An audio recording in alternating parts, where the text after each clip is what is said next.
नमस्कार दोस्तों, the exam hacker channel में आपका स्वागत है। दोस्तों, हम लोग जियोग्राफी के प्रीवियस ईयर के क्वेश्चन को हम लोग सॉल्व कर रहे हैं और आज की इस वीडियो में हम लोग ओशियन वेव से रिलेटेड जो एक क्वेश्चन पूछा गया था यूपीएससी 2019 के एग्ज़ाम में जियोग्राफी पेपर 1 में, उसको यहाँ पे हम लोग सॉल्व करने वाले हैं और उसके ओशियन वेव के जो बेसिक कॉन्सेप्ट हैं उसको भी हम लोग आज स्टडी करेंगे। तो सबसे पहले दोस्तों यहाँ पर रीड करते हैं जो क्वेश्चन पूछा गया था। How are ocean wave formed? Distinguish between a wave of oscillation and a wave of translation. समुद्री तरंगे कैसे बनती हैं? दोलन की तरंग और स्थानांतरण की तरंग के बीच में विभेदन कीजिए। यहाँ पे दोस्तों दो पार्ट में क्वेश्चन पूछा है। फर्स्ट पार्ट में आपसे पूछा है कि ओशियन वेव का फॉर्मेशन कैसे होता है। फिर दूसरे पार्ट में पूछा है कि वेव ऑफ ऑसिलेशन और वेव ऑफ ट्रांसलेशन में क्या डिफरेंसेस हैं। दोस्तों, ऑसिलेशन को ट्रांजिशन भी बोलते हैं, ठीक है, ट्रांजिशन। यदि आपसे पूछे कि वेव ऑफ ट्रांजिशन और वेव ऑफ ट्रांसलेशन में क्या डिफरेंसेस है, तो आपको सेम आंसर करना है, वेव ऑफ ऑसिलेशन और वेव ऑफ ट्रांसलेशन। तो दोस्तों, आज की इस वीडियो में हम लोग क्या क्या डिस्कस करने वाले देख लेते हैं। आज की वीडियो हम लोग देखेंगे कि ओशियन जो वेव होती हैं वो क्या होती हैं, ओशियन वेव का फॉर्मेशन कैसे होता है, फिर हम लोग देखेंगे ओशियन वेव की ऑसिलेशन और वेव ऑफ ट्रांसलेशन में क्या डिफरेंसेस हैं। तो सबसे पहले दोस्तों ओशियन मूवमेंट। अब देखो ओशियन मूवमेंट कितने टाइप के होते हैं। ओशियन मूवमेंट दो टाइप के जनरली होते हैं, हॉरिजेंटल मूवमेंट और वर्टिकल मूवमेंट। देखो हॉरिजेंटल मूवमेंट में भी आप देखोगे जनरली दो तरह के होते हैं मूवमेंट, एक होती है वेव का और दूसरा होता है करंट। तो करंट में हम लोग ऑलरेडी डिस्कस कर चुके हैं कि कोल्ड करंट होते हैं, वार्म करंट होते हैं और फिर ये गायर भी बनाते हैं कहीं कहीं पे। तो इस तरह से करंट मूवमेंट होती है। फिर दूसरे टाइप की ओशियन मूवमेंट होती है वेव मूवमेंट, जो आज हम लोग डिस्कस करने वाले हैं। तो ओशियन वेव क्या है, एक तरह से ओशियन का मूवमेंट एक टाइप का मूवमेंट है जो हॉरिजेंटल मूवमेंट करती है वाटर का। तो ओशियन वेव में भी बहुत तरह के वेव होते हैं। पहला तो कॉमन वेव होता है, ठीक है। फिर दूसरा स्टॉर्म वेव होता है जो साइक्लोनिक एक्टिविटी या टोर्नेडो जैसे जो तेज हवाएं होती है उससे स्टॉर्म्स बनते हैं। फिर आप देखोगे टाइडल वेव होते हैं। टाइडल वेव यहाँ पे ग्रेविटेशनल पुल द्वारा बनते हैं। फिर वेव जो चौथी टाइप की वेव होती है दोस्तों वो होती है सुनामी वेव।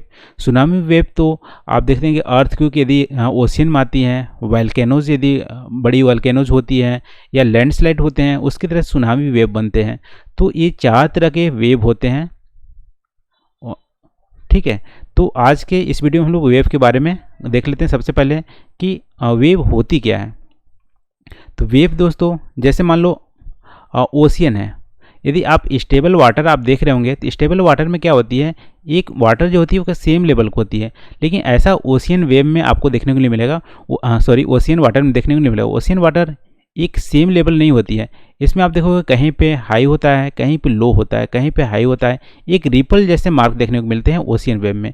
तो देखो ओशियन वाटर में तो ये जो रिपल है, rise and fall of water जो होता है उसी को ओशियन वेव बोलते हैं। तो ओशियन वेव क्या बोलते हैं कि ओशियन में जो ओशियन के वाटर में जो rise and fall of water होती है उसको ओशियन वेव बोलते हैं। तो ओशियन वेव की टर्मिनोलॉजी आप देखोगे तो हाईएस्ट जो पॉइंट होता है, जो रेजेज पॉइंट होता है हाईएस्ट पॉइंट, उसको क्रेस्ट बोलते हैं और जो लोवेस्ट पॉइंट होता है उसको ट्रफ बोलते हैं। और देखो ट्रफ और क्रेस्ट के बीच में जो वर्टिकल डिस्टेंस होता है उसको बोलते हैं wave height. Wave height very करता है। कॉमन जो ओशियन वेव होते हैं उसकी वेव हाइट कम होती है। जो स्टॉर्म्स होते हैं, जो साइक्लोनिक एक्टिविटीज़ द्वारा ओशियन वेव जो फॉर्म होते हैं उसकी वेव हाइट ज़्यादा होती है। फिर जो सुनामीज़ होते हैं, सुनामी में आपको सबसे ज़्यादा वेव हाइट देखने को मिलेंगे। एक एस्टीमेट है जो सुनामी वेव आपसे सबसे जो लार्जेस्ट जो मिला है वो 150 मीटर तक वेव हाइट था उसका। तो आप समझ सकते हैं वेव हाइट आप देख सकते हो फ्यू सेंटीमीटर से मीटर्स तक यानी 150 मीटर तक वेरी करते हैं। तो वेव हाइट क्या होती है, वेव हाइट जो ट्रफ लोएस्ट पॉइंट और हाईएस्ट पॉइंट के बीच का जो डिस्टेंस होता है वो वेव हाइट होता है। फिर वेव लेंथ क्या होती है, एक दो क्रेस्ट यानी कि दो जो सबसिक्वेंट जो क्रेस्ट हैं उनके बीच का जो हॉरिजेंटल डिस्टेंस होता है उसको वेव लेंथ बोलते हैं, ठीक है। तो यहाँ पे हम लोग देखें ओशियन वेव क्या होते हैं। Ocean wave rise and fall of ocean water जो होती है उसको ओशियन वेव बोलते हैं, या रिपल जो होती है वाटर में उसको ओशियन वेव बोलते हैं। ओशियन वेव में टर्मिनोलॉजी क्रेस्ट देखें, वेवलेंथ देखें, वेव हाइट देखें और ट्रफ देखें। ठीक है, फिर देख लेते हैं ओशियन वेव का फॉर्मेशन कैसे होता है। तो जैसा कि दोस्तों हम लोग अभी डिस्कस किए कि ओशियन वेव में अलग अलग टाइप की वेव होती है। एक नॉर्मल ओशियन वेव होती है, फिर स्टॉर्म ओशियन वेव होती है जो साइक्लोनिक या जो स्टॉर्म्स आते हैं, टोर्नेडोज आते हैं, उससे बनती है storm ocean wave. Tsunami wave ocean wave होते हैं जो आपको अर्थक्वेक यदि ओशियन में आते हैं, वोल्केनोज आती हैं, लैंडस्लाइड होते हैं, तो यहाँ पे सुनामी क्रिएट होते हैं जो जिसका वेव हाइट सबसे ज़्यादा होता है। फिर टाइडल ओशियन वेव होते हैं, वो ये कैसे फॉर्म होते हैं, एक ग्रेविटेशनल पुल जो मून और सन के द्वारा ग्रेविटेशनल पुल होता है उसे ओशियन वेव फॉर्म होते हैं। लेकिन यहाँ पे देखिए कि नॉर्मल जो ओशियन वेव होते हैं उसका फॉर्मेशन कैसे होता है, तो उसका फॉर्मेशन विंड के द्वारा होता है। ठीक है, देखो सबसे पहले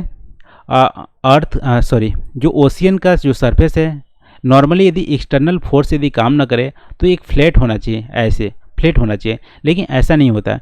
विंड्स यहाँ पे एक्सटर्नल फोर्स है, वहाँ पे कैसे काम करती है, विंड्स जब फ्लो करती है तो यहाँ पे एक फ्रिक्शन जनरेट करती है, वाटर और एयर के बीच में एक फ्रिक्शन जनरेट करती है और कुछ वर्टिकल प्रेशर करती है। मान लो यहाँ पे फ्रिक्शन जनरेट की, यहाँ पे एक वर्टिकल प्रेशर दिया, तो वर्टिकल प्रेशर आएगा तो यहाँ पे जो वाटर होंगे वो डाउनवर्ड होंगे। ऐसे देखो वर्टिकल प्रेशर आया तो ये डाउनवर्ड होंगे, और देखो ये तो बहुत नीचे तो जाएंगे नहीं, ये प्रेशर जब रिलीज होता है किनारे में प्रेशर रिलीज होंगे तो यहाँ पे एक अप, यहाँ पे वाटर का अप हो जाएगा और यहाँ पे डाउन हो जाएगा। ठीक है, देखो अप होगा, प्रेशर रिलीज होगा तो यहाँ पे अप होगा, ये डाउन होगा। तो इस तरह से वेव का फॉर्मेशन होता है। वेव का फॉर्मेशन कैसा होता है, विंड्स जब चलती हैं तो उससे फ्रिक्शन जनरेट होता है वाटर और एयर के बीच में, और एक वर्टिकल प्रेशर से जो वाटर होती है वो डाउनवर्ड जाती है और साइड में, दोनों साइड में प्रेशर रिलीज करती हैं, तो यहाँ से अपवर्ड का ट्रेंड आएगा। तो इस तरह से एक रिपल फॉर्मेशन होता है, इस रिपल को ही वेव बोलते हैं।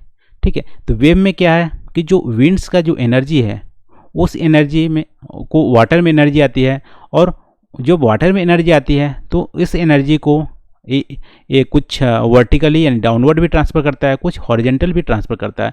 तो एनर्जी का जो ट्रांसलेशन है, एनर्जी का जो ट्रांजिशन और ट्रांसलेशन है, उसको ही यहाँ पे बोलते हैं वेव। तो वेव में क्या होती है, एनर्जी मूव करती है एक जगह से दूसरी जगह, और अभी वेव का फॉर्मेशन भी हम लोग देख लिए। ठीक है, तो अब देख लेते हैं कि जो अगला जो इसमें क्वेश्चन पूछा है दोस्तों, ऑसिलेशन और ट्रांसलेशन। तो ऑसिलेशन के जैसा हम लोग ट्रांजिशन भी बोलते हैं, और ट्रांसलेशन तो ट्रांसलेशन है ही, तो यहाँ पे ट्रांजिशन वर्सेस ट्रांसलेशन भी हो सकती है, ऑसिलेशन वर्सेस ट्रांसलेशन। तो वेव का जो यहाँ पे देखेंगे डिफरेंसेस ऑसिलेशन और ट्रांसलेशन क्या होती है। जैसे अभी हम देखें दोस्तों कि विंड में एनर्जी होती है, तो अपनी एनर्जी को वाटर में वाटर में दे देता है अपनी एनर्जी को, तो वाटर उस एनर्जी को उस एनर्जी को क्या करती है, एक जगह से दूसरी जगह ट्रांसफ़र करती है। अब एनर्जी देखो, एनर्जी जो ट्रांसफ़र करेगी वो वर्टिकली भी हो सकती है और हॉरिजेंटल भी हो सकती है। अब देखो वर्टिकली यहाँ पे एनर्जी आई, और वाटर के जो पार्टिकल हैं यदि सर्कुलर ऑर्बिट करने लगे, यदि सर्कुलर ऑर्बिट करते हैं एक ही स्थान पे, तो उसको बोलते हैं वेव ऑफ ऑसिलेशन। यहाँ पे क्या होंगे, अप एंड डाउन होंगी, तो एक सर्कुलर मोशन ऑफ वाटर होने लगेगा, वही से उसी जगह एक ही स्थान पर पार्टिकल मूव करेगी, ऑर्बिट करेगी सर्कुलर मोशन में, या यहाँ पे और एक इलिप्टिकल मैनर में यदि ऑर्बिट करेगी तो उसको बोलते हैं ऑसिलेशन। तो देखो विंड की जो एनर्जी होती है वाटर में जब आती है तो वाटर के पार्टिकल एक सर्कुलर मोशन करने लगते हैं, अपने जगह पे ही, अपने स्थान चेंज नहीं करते हैं, तो उसको बोलते हैं ऑसिलेशन। यदि वही एनर्जी एक लीनियर ऑर्बिट, यानी कि वहाँ के जो वाटर की मॉलिक्यूल्स हैं एक लीनियर ऑर्बिट करने लगे, एक डिस्टेंस ट्रेवल करे, यानी कि सर्कुलर ऑर्बिट न करके अपने स्थान चेंज करे और एनर्जी को एक जगह से दूसरी जगह ट्रांसफ़र करे, तो उसको बोलते हैं wave of translation. Wave of transition क्या होती है, सेम जगह पे सर्कुलर ऑर्बिट करती है वाटर की मॉलिक्यूल, उसे बोलते हैं वेव ऑफ ऑसिलेशन या वेव ऑफ ट्रांजिशन। यदि वही लीनियर ऑर्बिट करती है एक जगह से दूसरी जगह जाती है, उसको बोलते हैं वेव ऑफ ट्रांसलेशन। तो दोनों में यहाँ पे डिफरेंसेस हैं, दोनों विंड्स की एनर्जी को ही ट्रांसफ़र कर रही है लेकिन अलग वे में। एक क्या कर रही है, अपनी जगह पे सर्कुलर मोशन कर रही है, एक क्या कर रही है, हॉरिजेंटल मोशन कर रही है। तो हॉरिजेंटली जब ऑर्बिट करती है उसको ट्रांसलेशन बोलते हैं। तो पहला अंतर हो गया यहाँ पे। वेव ऑफ ऑसिलेशन क्या होती है, moving water particle up and down where translation क्या होती है, मूविंग वाटर पार्टिकल फॉरवर्ड, एक जगह से दूसरी जगह जाती है, फॉरवर्ड जाती है, उसको बोलते हैं ट्रांसलेशन। अब देखो वेव ऑफ ऑसिलेशन में दूसरा डिफरेंसेस होती है कि एक डीप वाटर में होती है। अभी जैसे हम लोग पिछले जो इमेज में देखे थे कि वेव ऑफ ऑसिलेशन क्या होती है, एक डीप वाटर में होती है। यहाँ पे देख सकते हैं सर्कुलर मोशन जो होती है यहाँ पे एक डीप वाटर में होती है, लेकिन ट्रांसलेशन ऐसा नहीं है कि डीप वाटर में ही ट्रांसलेशन होता है, ये सरफेस पे ट्रांसलेशन होता है। तो ये एक दूसरा अंतर है। पहला अंतर क्या है, सर्कुलर मोशन होती है और सेम जगह पे, उसको बोलते हैं ऑसिलेशन। दूसरा है डिफरेंस, एक डीप वाटर में होती है ऑसिलेशन और सरफेस पे जनरली होती है ट्रांसलेशन। तो दो यहाँ पे अंतर है ऑसिलेशन और ट्रांसलेशन में। तो आज के वीडियो में इतना ही दोस्तों। आई होप जो आज हम लोग डिस्कस किए वो आपको समझ में आए होंगे। आज के इस वीडियो में हम लोग डिस्कस किए कि वेव ओशियन वेव होती क्या है, और ओशियन वेव एक तरह से ओशियन का मूवमेंट है, जो हॉरिजॉन्टल मूवमेंट ऑफ वाटर एक ओशियन वेव का पार्ट है। ओशियन वेव का फॉर्मेशन देखिए कि विंड्स के द्वारा फॉर्मेशन होती है। जब विंड्स एयर और वाटर में जब फ्रिक्शन होती है, वर्टिकल प्रेशर लगता है, अपनी एनर्जी को ट्रांसफ़र करती है विंड्स वाटर में। तो वाटर क्या करती है, वाटर भी उस एनर्जी को या तो सर्कुलर मोशन में वहीं पे पार्टिकल ऑर्बिट करने लगते हैं, उसको वेव ऑफ ऑसिलेशन बोलते हैं, या हॉरिजॉन्टल एक फॉरवर्ड करती है उस एनर्जी को, तो उसको बोलते हैं ट्रांसलेशन। तो दो तरह से मूवमेंट करती है और वाटर, ठीक है। तो यहाँ पे हम लोग डिस्कस किए कि वेव कैसे फॉर्म होती है, ओशियन वेव होती क्या है, और ऑसिलेशन और ट्रांसलेशन में दोनों डिफरेंसेस भी देखे हैं। तो आज के लिए बस इतना ही दोस्तों। आई होप यहाँ पे जो हम लोग डिस्कस किए हैं आपको अच्छे से समझ में आए होंगे।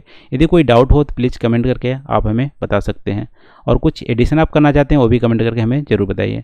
तो आज की वीडियो में बस इतना ही दोस्तों। Thank you for watching. मिलते हैं अगले वीडियो में नए टॉपिक के साथ। Thank you.